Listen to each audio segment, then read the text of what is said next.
Okay, let's do a problem that looks at the relationship between electric potential and electric potential energy.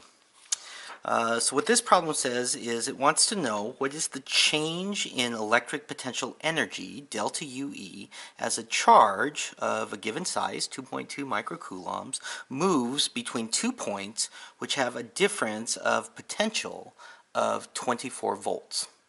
Okay, now like many problems that we encounter in electricity and magnetism, you have to be careful about the implied information. And in this case, there are some signs that are given, and those will change how you approach the problem.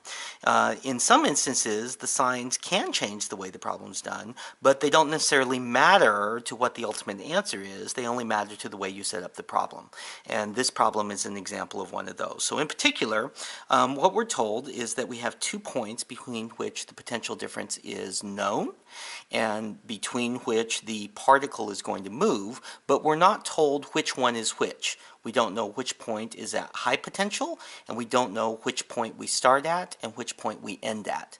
Okay, but in terms of what the problem asks, it doesn't really matter what we assign to point A and what we assign to point B. All that matters is we know that the particle experiences a positive change in potential difference, and that will have implications for what the change in potential energy is. Okay, so let's set this problem up then. So we know that potential difference is defined to be the change in potential energy per unit charge. Okay, so the way that we write that formulaically is that we say the change in potential, V is for potential, is the change in potential energy divided by the charge that we're looking at. Okay, so this is straightforward to solve in this case. You can solve that for the change in potential energy, and that is simply the size of the charge times the change in potential. Now, the deltas here are the deltas we've always used.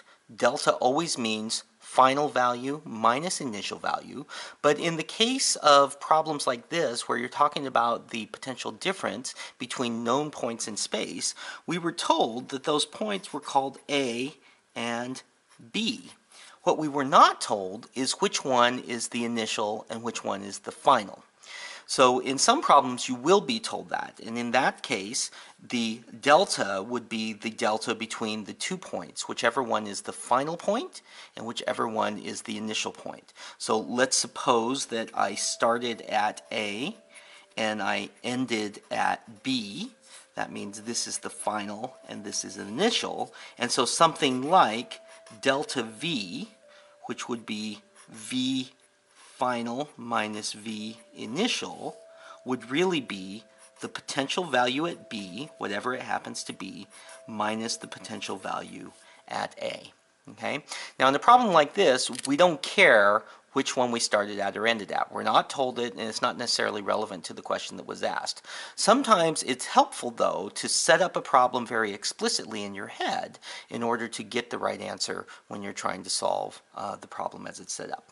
But in this case, we don't need to know it. We can just use the numbers directly as we're told. So the change in potential energy between whatever points they go to is the value of the charge. So in this case, this is 2.20 times 10 to the minus 6 coulombs, times the potential difference, which is 24.0 volts, and that gives me 5.28 times 10 to the minus 5 coulomb volts, but a coulomb volt is the same thing as a joule. Okay? Now what this tells me is that the change in potential energy is positive. Okay? So that means that at the end of the problem, I have more potential energy than I had at the beginning of the problem. And if you were to take this problem and you were to apply it to a particular physical situation, that would tell you something about how the charge is moving. So let me just show you that. Even though it's not part of the problem, I think it's instructive to kind of help build your intuition. So let's imagine that the potential difference we're moving through is given by a uniform electric field. Okay, so a uniform electric field can be created between two parallel plates.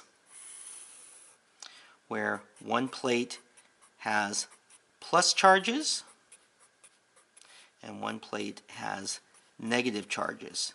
Okay, now we know that between plates like this, the electric field points from the positive plate to the negative plate. And what that means is that this is at high potential and that this is at low potential.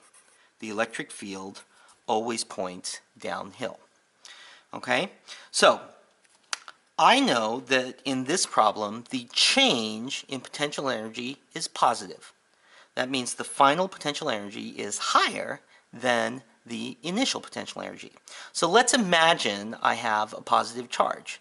In this kind of electric field, a positive charge has a lot of potential energy when it's near the positive plate, when it's at high potential, and it has a very little amount of potential energy when it's near the negative terminal. And so what this would tell me, since I know my change in potential energy is positive, is that if I'm talking about a positive charge, which indeed I am, that positive charge is moving towards the positive plate. Okay? That's a completely true statement based on the information in the problem. I'm not told that in the problem, but I know that this must be the case because of the signs involved and because of the result, that my potential energy is positive. Okay? So good luck doing some problems. We'll talk more about this in the future.